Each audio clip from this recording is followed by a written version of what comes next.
Welcome to another episode of B2B Marketing Futures. Today we are discussing B2B GTM in the AI era and exploring how AI is changing the way organizations define their markets, reach buyers, create demand, and execute their go-to-market strategies.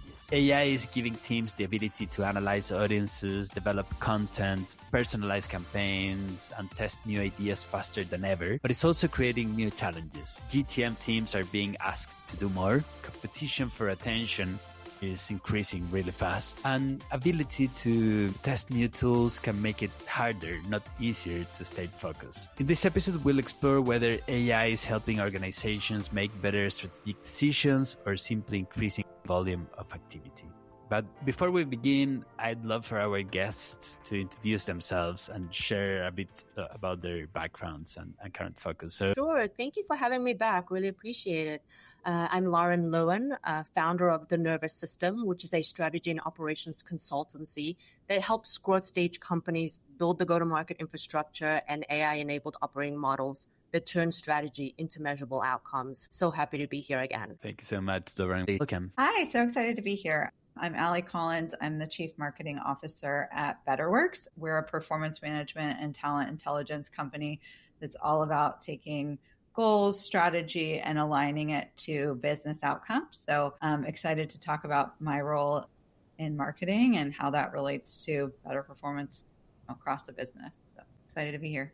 Thank you so much, Ali. And Nicole, welcome. Hey, thanks for having me. I'm Nicole Mills. I am Senior Director of Demand Generation and Customer Marketing for Algolia. And we are an AI search company that basically functions as the intelligence layer in search and discovery for AI search and also agentic and generative experiences on websites and apps. Awesome. Thank you so much for those great introductions. Let's begin with the broader picture, because AI is now influencing almost every part of the go-to-market strategy, from the ICP definition, market research, targeting, content, personalization, and sales execution. Where are you seeing AI have the greatest impact today? And is it primarily changing how organizations execute their existing strategy, or is it beginning to change the strategy itself? In my experience, what I've seen is that AI is really forcing go-to-market teams to get disciplined about the data foundation before anything else. I know that most companies, the knee-jerk reaction is, let's jump straight to the model. But if your data is fragmented, as I'm sure Ali and Nicole, you've experienced, the model just amplifies the mess. When I was at EDB, we spent months solving for data that was both duplicative and incomplete at the same time. It resulted in us unifying first and third party data signals just to get to a great baseline before we built anything else. The AI results came after that because it had a good foundation to work from. And those results were like 35% average ARR growth per account and 55% more opportunities per account. So for me, it's the companies are winning with AI in go-to-market. They're the ones not with the most sophisticated models. It's the ones that have done all of that data homework first, so that you have something good to build on. Yeah, I definitely would agree.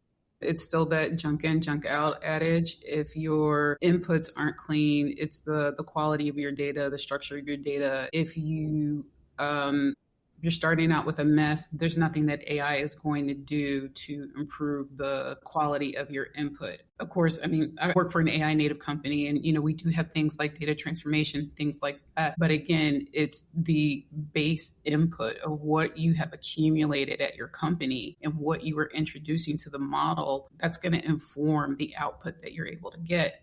And I do think that we're in an interesting position. Like I said, Algolia is an AI native company. So we are in our products offering our customers ways to access AI to improve brand loyalty and retention and grow, margin and so forth. But also we are a part of this whole AI transformation too. We're experiencing it ourselves internally.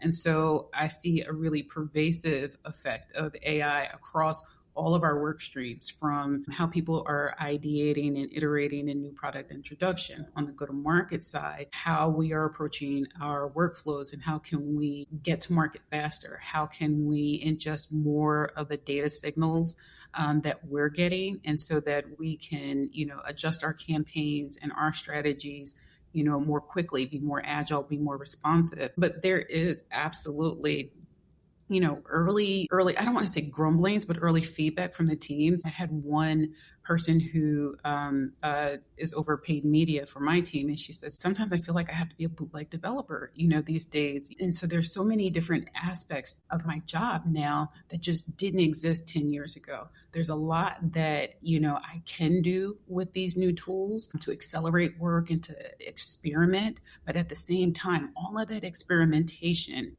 is time consuming, and it's a huge context switch, for our marketers too. So I think that as much as it's enabling us, it's also challenging us because, we all still only get 24 hours in a day. None of us are spending 24 hours on work. And so it's a challenge of not being distracted by the possibilities, but really being very strategic about what can these tools actually help me do better at, and where do I need to focus them? Not everything needs, a laser, some things just need a pair of, scissors. It's really trying to figure out how do you fit the tool to the task. And then it's a lot of learning on the job because we are all figuring out how this fits into our existing setups. Yeah, I would agree with those perspectives. I think for me, it's like the fundamentals of go-to-market have not changed. Like the things that you need to do, understanding your ICP, tailoring messaging, all of those things are more true than ever. I think what AI has done is increased our capacity to be able to synthesize data and understand the inputs to those things. Like we're taking in more data and able to understand it much faster than we could before. We're able to then translate that data into content faster than ever before. We can create tons of campaigns. We can personalize at scale. We can do so many things that we couldn't do before. But I don't think that it's really replacing the strategy and the creative element. As marketers, we have to see these as assistants and tools to help us do our job. No different than any other technology than we've had before. It's just more powerful. But for me, the strategy still very much sits with my team, how we operate these tools and get the most out of them. But like you guys said, the increase in capacity is true of all of us. So our competitors have that same advantage of being able to increase capacity. Pressure to move faster from above, I'm feeling more than ever. We're all just expected to do more. Keeping up with that pressure, it's like the floor has increased, but so has the ceiling at the same time. And we're all dealing with that inflation type effect of everybody's expecting more, we're doing more, but the strategy component still takes time and thought and a human element to it. So I would say not on the strategy side, other than, being an assistant to the strategic element. I think I'm thinking about what you said, Nicole, what you said, and it just brings those 2 points together that without a clear objective, I encourage teams to do so much more. But we're doing more of what? It's amplifying the helter-skelter per se. You see companies with 15 AI initiatives, but they're 20% done. But if you scope it tightly, I think, Nicole, you said something about what can I focus on? If you have a tight scope, then that AI really does force the focus. EDB, we picked one motion initially. It's accounts that need to land and expand. Simple. We've been doing it, Ali, as you said, generations of time. That's part of go-to-market. Accounts that land and expand. We went deep before we touched anything else. So we helped our sellers go from fishing in an ocean to fishing in a pond and giving them the right bait. Now we have all the intelligence because of AI. So it's really that fine balance of keep it focused, keep it narrow, go deep, do well. I feel if we keep it broad, we're just not going to progress beyond that pet project phase. 1,000%. Like I've always said that strategy is often less about what you're going to do and more about what you're not going to do.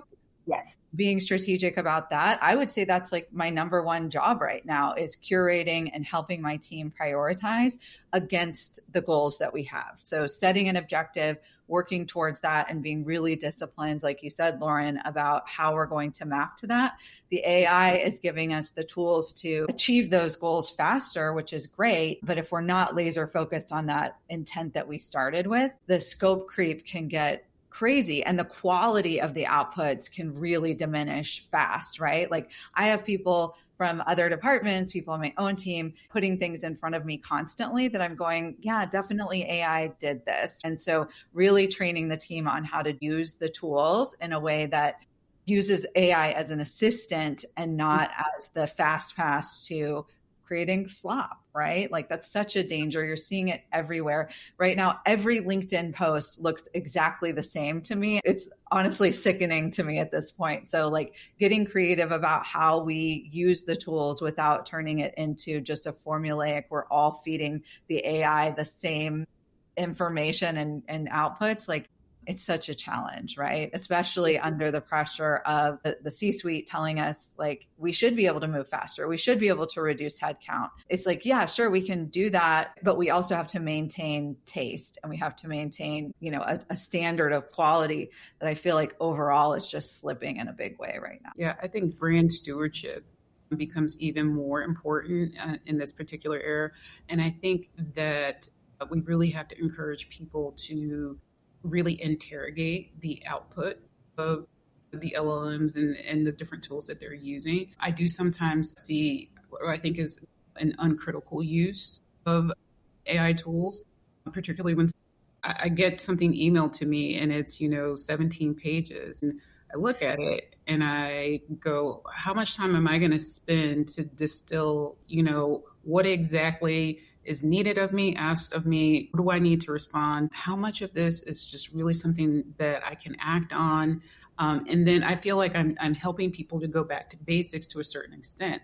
How could you have used this as something that was contextual or good background information, but it is not the way that you want to steer or have the conversation? We still need human beings to apply their practices, their experience, their creativity, their knowledge of our customers, of their colleagues and our companies and our brands. All of that has to be added to the process by a human being. So it's like, think of these as tools and starting points, but you can't just abdicate your responsibilities as a professional to the output of a tool. It doesn't work like that. Not well. Yeah. And getting more specific into like where I think it is working is when we get really smart about training the AI tools, creating GPTs, creating skills that are really highly trained on your business's point of view, is where I'm seeing actual good outputs come out. Like you guys were talking about data and how the input or the output is only as strong as the input that you can trust.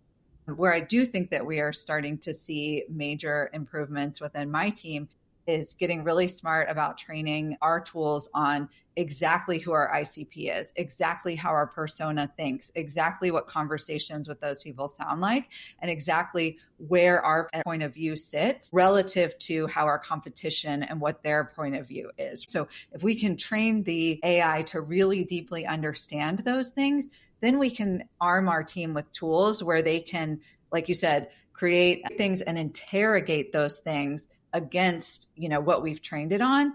That's where I actually am seeing some quality outputs, but it really requires that discipline ahead of time of your, messaging team to really get smart about how they build those point of views, create them, and train rigorously so that the outputs are what you can actually trust. Yeah.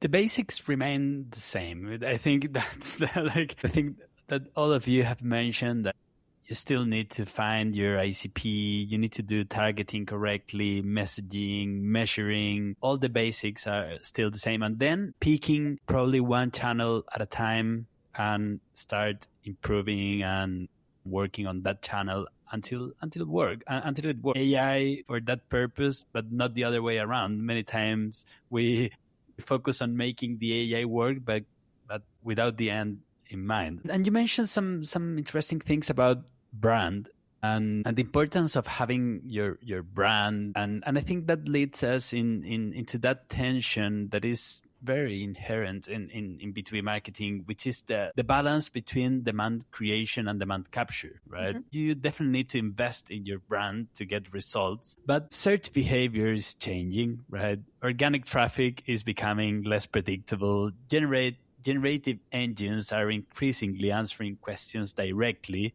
and paid media is becoming more competitive. And at the same time, AI is making it easier for every company to produce more content and more personalized messaging. So there's a lot of noise. So how is AI changing that balance between creating new demand and capturing demand that already exists?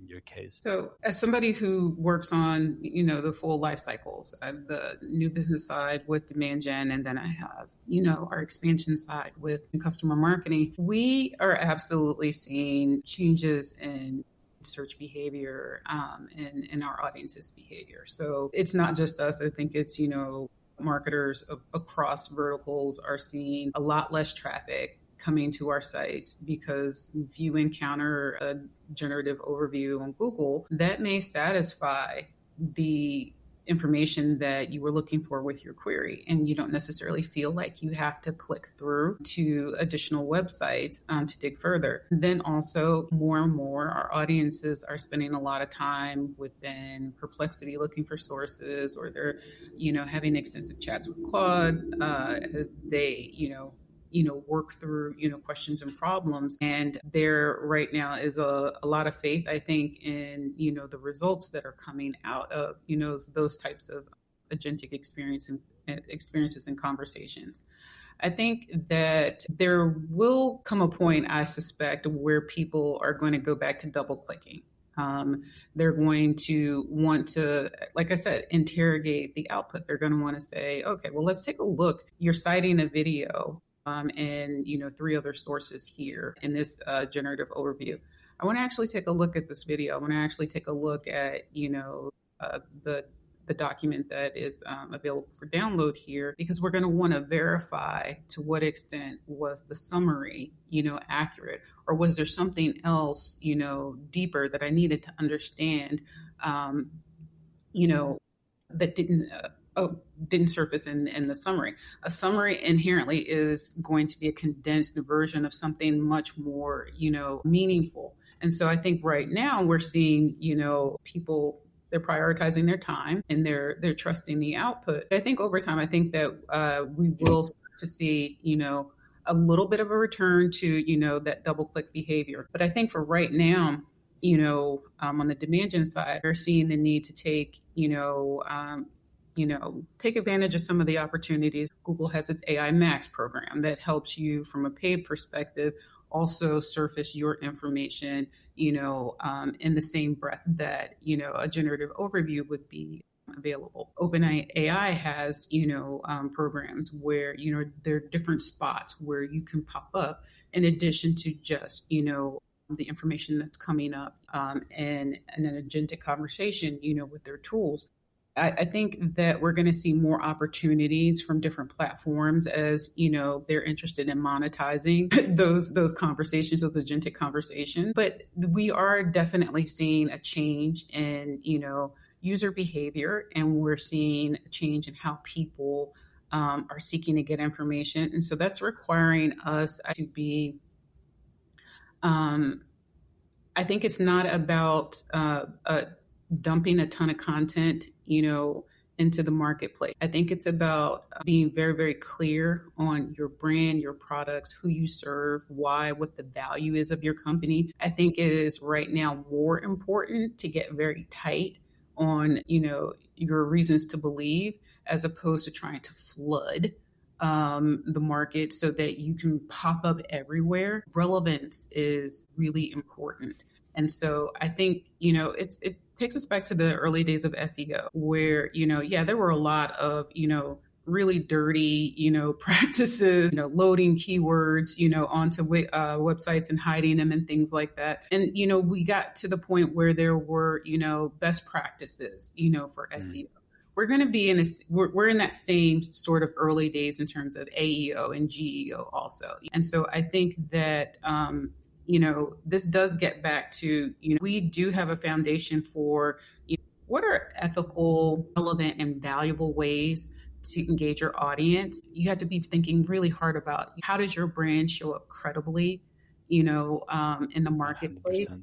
And that's, I just have to believe that that's going to work in our stead. So as these tools get better at, gleaning context and, making returns and conversations relevant, and they're trying to connect the right information to the right person based on the queries that they're receiving, the way that you chose to show up in market, and the more, I think, refined your vision for company, your products, as I said, the better. I think that it's a time to go and clean up your messaging. It's a time to clean up your presence in marketing, And so if there is any sort of confusion about who you are, what you do, and why you do it, now is the time to, really get clear on that.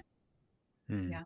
Going back to your question about brand, I saw a stat this morning from Winter that said that 92% of buyers purchase only from the brands that showed up on their day one shortlist. So on the brand side, you have to be in the minds of the buyer on the day that they start thinking that they are going to buy. So that requires brand investment that I think is often really difficult for CFOs and CEOs. They want to see the immediate performance marketing that I got the click and it turned into revenue.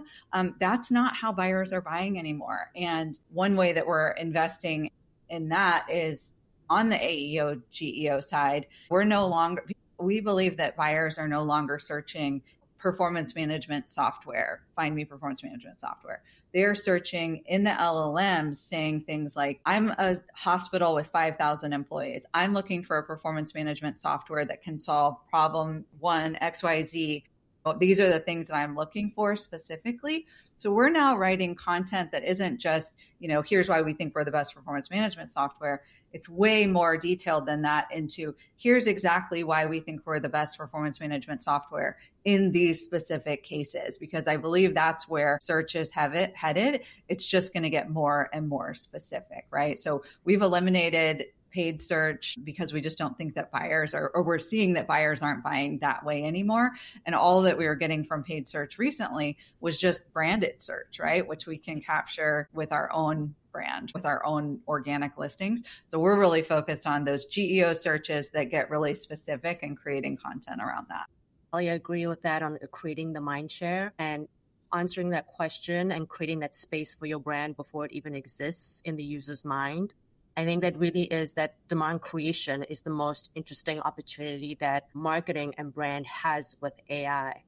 I found that when I was at Expedia, we used machine learning driven personalisation to reach customers before they were actively shopping. So, you're shifting the whole business model from being reactive to being proactive. And you're not just capturing the existing demand, but you're starting to shape consideration. You're starting to create your own demand for people to say, I didn't even consider that before. It's more difficult. It's a much bigger challenge. It's far longer payback period. But if you can create that space, I think you're just expanding your TAM and the opportunities really are boundless then. Yeah, I feel really empathetic to the startups that are just getting started, and CFOs are probably wanting to see that performance marketing like, oh, I'm capturing the demand at the bottom of the funnel. When if you don't have a brand established right now, I really empathic to like, how do you do that and do it fast enough to get results for a startup right now? It's like, that's where it all boils down to. You got to have a really great product. Again, going back to fundamentals, the product has to, in a lot of ways, be something that sells itself by creating advocacy, creating people, rabid fans out there talking about you. Because that's the other thing that's feeding the AEO, GEO is user-generated content on Reddit, on G2, on all the places where people are out there talking about your product. And that goes back to like, it's really going to be challenging if you don't have a product that users love, right? And that's a huge brand moment everywhere. Yeah, I will definitely say on the customer marketing side, the advocacy of our existing customers is priceless. You just can't get a better brand ambassador than a happy customer. I think that, what we really try to do as much as possible, we want to get their experiences and their words out in their work. We are amplifying their own experiences and their advocacy. I really love in-person events where I can get customers and prospects together so that they can have their own organic conversations, not necessarily steered by us. If you have confidence in your relationship with the customer, you can have confidence in, the interaction that they're going to be able to have, with a prospect. And, I think that is another aspect of it with, with brand health. You're not in control of, Reddit threads where people get together and talk about your customer experience and your pricing and your product and, uptime or downtime. Did this actually work for my use case? People want to hear from other human beings about what their experience is like with you. I have seen, really small brands really blow up based on influencer and, customer advocacy, in social media and forums and things like that. So there still is the opportunity for word of mouth, to really drive your brand. But again, it's the quality of the experience that they're having with you. You have to have a solid product, and you have to, your service has to be top notch. And then I think also, we're in an era where that kind of thing can spread so quickly these days. We're not in an environment where, you have time to, smooth over, a glitch in your relationships. You have one unhappy customer, right? And then millions of people can know, within the hour because of, an exchange on TikTok or something like that. And so I think as much as it also gives us an opportunity, it's another way to really explode the brand across geos and across conversations. That criticism will also be just as immediate. So again, you're not going to get away from your brand responsibilities. You're not going to get away from having to have, really good, product market fit. Yeah, if anything, it's more important than ever, right? It's more important that marketing keeps a pulse on what product is doing, how customers are reacting to the product, what, your pulse surveys look like. And the great news is that AI gets us closer to being able to synthesize that data than ever before. Like my RevOps team created an amazing, report for us this week that really dove deep on the closed loss side. Why did we lose? Why are we winning? And really brought that forward in a way that we could use that to adjust our messaging. And we wanted to do a campaign to go back to opportunities that we had lost within the last couple of years.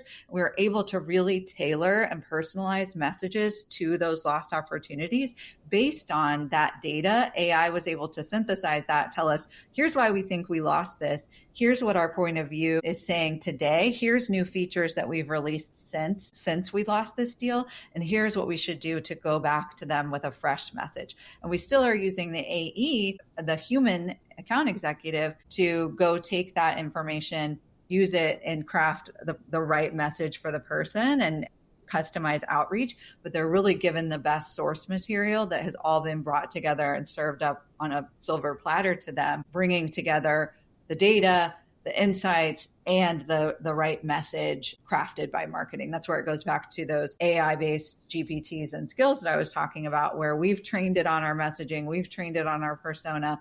We can now merge those two things, the data and the insights, with the message to craft and personalize in a way that we could never before. So those are areas that we really are seeing lift from AI. Yeah, we are definitely seeing lift from AI in terms of the insights that it's able to give us about our ICP. And it has also surfaced some unexpected new potential as places where we could find an audience. We have traditionally been a very e-commerce centric business, but we started to do, some look back analysis on close won deals also. And we started to look at customers who initially we would have just thought, oh, well, these are bluebirds. They had a niche use case for us. We were already in their consideration set. Maybe we weren't quite clear, how we got there. And we started to look and say, okay, are certain partners, more likely to, send these our way? Are these really disparate use cases across the bluebirds? Is there an underlying, use case? So for instance, like, is there a support use case that's common across these companies? They don't look alike on the surface because they're different, maybe they're different sizes, they have different, site traffic, they're in different industries. What AI is helping us do is to pull that common thread across what looks like, disparate, groups of customers. And then that is helping us figure out where we could, target to get, how do we get more of them in? How do we make that a scalable, repeatable process? And so I think that that's one of the great things, that we're seeing out of, this AI-driven data analysis. 100%. Well, we've covered a lot today, from AI's impact on the ICP definition, the go-to-market execution, the risk of losing focus, the changing relationship between demand creation and demand capture, and the factors that will continue to create brand awareness and differentiate organizations. Before we wrap up, I'd love to ask you one final question. What is one principle GTM leaders should keep in mind as they introduce AI into their strategy and operations? I think if I was to sum it up in one sentence, I would say that the real differentiator right now is judgment. And if you're a marketing leader right now, there is so much capacity to create so much. The thing that is going to separate you is knowing when to use it, knowing what good looks like and what you're trying to achieve, and knowing how to prioritize that. And all that comes down to still is just judgment, taste, and the ability to really stay focused on what matters and what's going to move the needle. Yeah. Taste 100%. Say additionally, and it also only comes from the human side of the equation, is thinking about the entire revenue flywheel. Traditionally, many companies operated, it's marketing. Then it's sales, and we each have our piece of the pie, and we focus on that piece of the pie. But thinking about that entire revenue flywheel of how marketing feeds sales, how sales data feeds the model, how the model shapes the next campaign, and designing for that entire loop and not just your piece of it is really, really critical. Nicole, I'm going to echo your words. I believe earlier on you said that you had a paid media person on your team who said they feel like a developer. That's what marketers need to be doing in the next few years, is thinking like a system architect, getting all of the different functions to agree on the same set of accounts, whatever it may be, working from that single source of truth so that we can inject AI. Everybody, the full revenue life flywheel, operate from the same page, so to speak. I think for me, that's the big one. In addition to the judgment, we'll never get rid of the judgment. AI will never be able to replace that. I think that it helps to think of this as an innovation practice within your company, and so that it is not just how individuals or disparate or separate teams. I feel like disparate is my word of the day today. But I think don't think of this sort of AI adoption as a scattered thing that happens across your organization. It's really important to share strategy. It's really important to have a way that your teams can iterate and then learn from each other what you're trying, what you're experimenting with, what worked, what didn't, what they may be hearing outside of your organization, but what does not work within your organization, because you all need to be learning from each other's trial and error. And you also need to be trying to figure out how can you efficiently make your organization faster, stronger, better, smarter. You want to be better informed by the data. You want to be making strategic application of these tools and processes. So there needs to be a practice of communication across teams. So I would just say, think of this as a cross-functional growth and innovation process for your company, as opposed to, just kind of scattershot efforts, because that is going to help you basically maximize and really accelerate as an organization. Yeah. And AI, I believe, is an amplifier of the good practices and the bad practices. So yeah, whatever you do well, you probably, the AI will capture that, and AO and everything will capture that, but also will capture the bad practices. So yeah, we need to, I think the technology alone doesn't create an effective GTM strategy. Organizations still need clear priorities, reliable data, aligned teams, strong customer understanding, and the judgment, the taste, where to focus and decide things. Thank you again for joining us today. It's was a great conversation. And for all the ones listening, please stay tuned and for upcoming episodes and give us a review if you like this episode. Until next time, thank you so much.